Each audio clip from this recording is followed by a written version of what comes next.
Camille again from Elite Care Plus Homes. Today I was thinking that there's so many family members that, really require care, but yet they refuse. So, how do you help a family member if they refuse care? Well, the first thing that you have to do is start off with compassion, right? Trying to put yourself in their shoes, right? A lot of family members, they're at home, they have always been doing this by themselves. They know what it is to take care of themselves, but now you realize that they're struggling. So definitely you start from a place of compassion.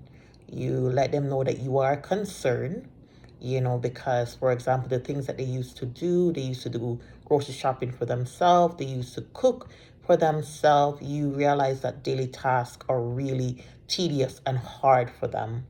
And you really come to the conclusion like, hey, mom needs help, dad needs help.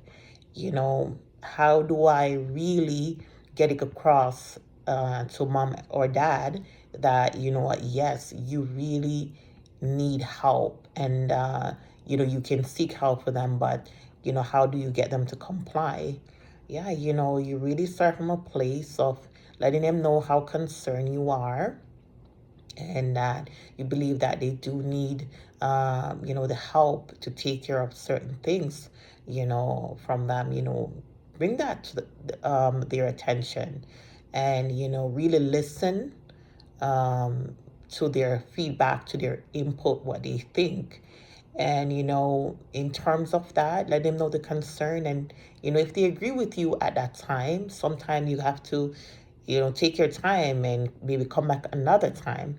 But if they do agree with you within that time frame, you can definitely start off with small things. So I've mentioned to them, we can start off with small things. Maybe have someone come in once a week or once an hour, to maybe sit with you for that time, or maybe have someone assist you with, doing grocery for you at that time, or maybe have a caregiver come in and, maybe just do, light cleaning for you while they're providing companionship in terms of that. So the little things definitely goes a long way.